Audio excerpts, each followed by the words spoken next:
Dear Mrs. LaRue, Letters from Obedience School, written and illustrated by Mark Teague. The Snort City Register-Gazette, September 30th. Local dog enters obedience school. Ike LaRue. Citing a long list of behavioral problems, Snort City resident Gertrude R. LaRue yesterday enrolled her dog Ike in the Igor Brotweiler Canine Academy. Established in 1953, the academy has a history of dealing with such issues. "I'm at my wits' end," said Mrs. LaRue. "I love Ike, but I'm afraid he's quite spoiled. He steals food right off the kitchen counter, chases the neighbors' cats, howls whenever I'm away, and last week while I was crossing the street, he pulled me down and tore my best camel's hair coat. I just don't know what else to do." School officials were unavailable for comment. October 1st. Dear Mrs. LaRue, how could you do this to me? This is a prison, not a school. You should see the other dogs. They are bad dogs, Mrs. LaRue. I do not fit in. Even the journey here was a horror. I am very unhappy and may need something to chew on when I get home. Please come right away. Sincerely, Ike. October 2nd. Dear Mrs. LaRue, were you really so upset about the chicken pie? You know, you might have discussed it with me. You could have said, "Ike, don't eat the chicken pie. I'm saving it for dinner." Would that have been so difficult? It would have prevented a lot of hard feelings. Needless to say, I am being horribly mistreated. You say I should be patient and accept that I'll be here through the term. Are you aware that the term lasts 2 months? Do you know how long that is in dog years? Sincerely, Ike. October 3rd.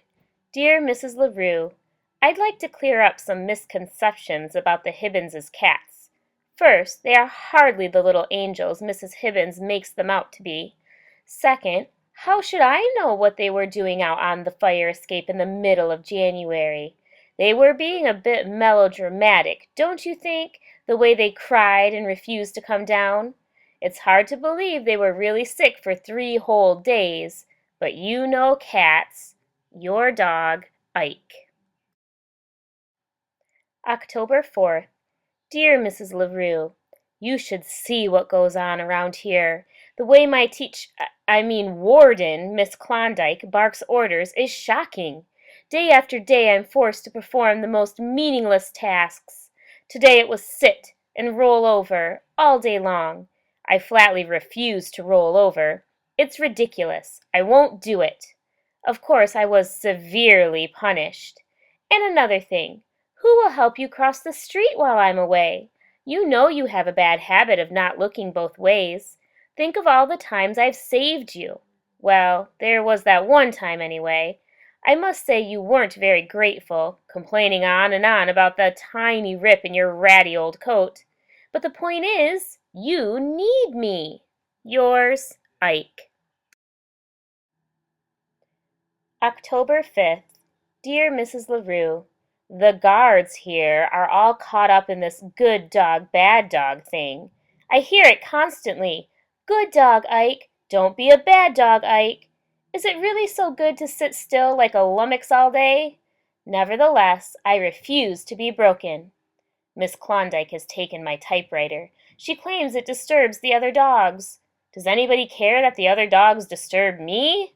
Yours, Ike. October 6th. Dear Mrs. LaRue, were the neighbors really complaining about my howling? It is hard to imagine. First, I didn't howl that much. You were away those nights, so you wouldn't know. But trust me, it was quite moderate. Second, let's recall that these are the same neighbors who are constantly waking me up in the middle of the afternoon with their loud vacuuming. I say we all have to learn to get along. My life here continues to be a nightmare. You wouldn't believe what goes on in the cafeteria. Sincerely, Ike. P.S. I don't want to alarm you, but the thought of escape has crossed my mind. October 7th. Dear Mrs. LaRue, I hate to tell you this, but I am terribly ill. It started in my paw, causing me to limp all day.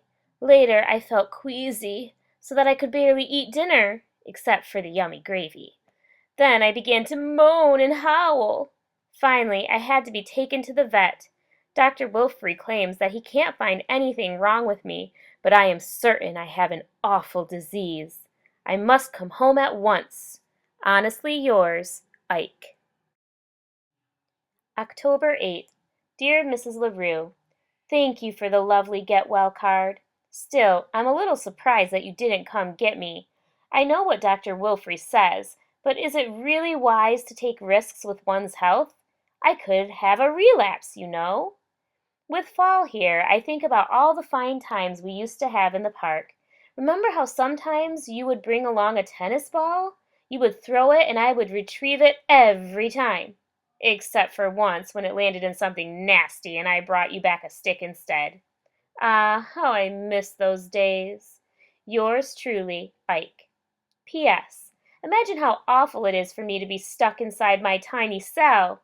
P.P.S. I still feel pretty sick. October 9th. Dear Mrs. LaRue, by the time you read this I will be gone. I have decided to attempt a daring escape. I'm sorry it has come to this, since I am really a very good dog, but frankly you left me no choice. How sad it is not to be appreciated.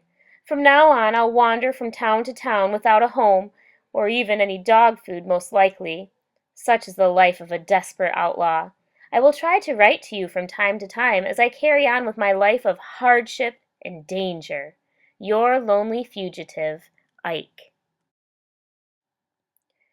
The Snort City Register-Gazette, October 10th. LaRue escapes doggy detention.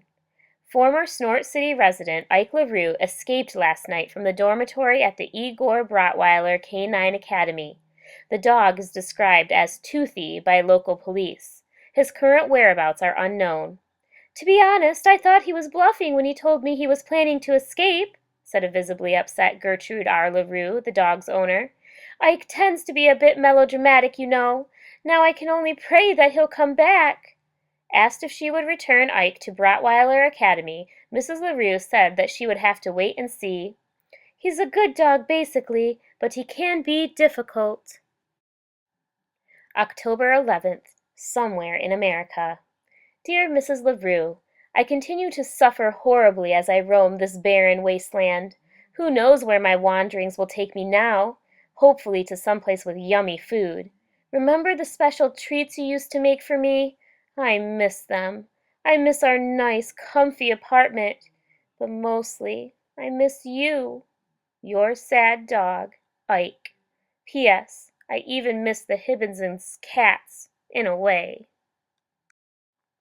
October 12th. Still somewhere. Dear Mrs. LaRue, the world is a hard and cruel place for a stray dog. You would scarcely believe the misery I've endured, so I have decided to return home. You may try to lock me up again, but that is a risk I must take. And frankly, even more than myself, I worry about you. You may not know it, Mrs. LaRue, but you need a dog. Your misunderstood friend, Ike. The Snort City Register-Gazette, October 13th. Hero dog saves owner. Ike LaRue, until recently a student at the Igor Brotweiler Canine Academy, returned to Snort City yesterday in dramatic fashion. In fact, he arrived just in time to rescue his owner, Gertrude R. LaRue of 2nd Avenue, from an oncoming truck. Mrs. LaRue had made the trip downtown to purchase a new camel's hair coat. Apparently she neglected to look both ways before stepping out into traffic. The daring rescue was witnessed by several onlookers, including Patrolman Newton Smitzer. He rolled right across 2 lanes of traffic to get at her, said Smitzer. It was really something. I haven't seen rolling like that since I left the police academy. Mrs. LaRue was unhurt in the incident, though her coat was badly torn. I don't care about that, she said. I'm just happy to have my Ike back home where he belongs. LaRue said she plans to throw a big party for the dog. All the neighbors will be there, and I'm going to serve Ike's favorite dishes. I'll bet he can't wait to taste the chicken pie.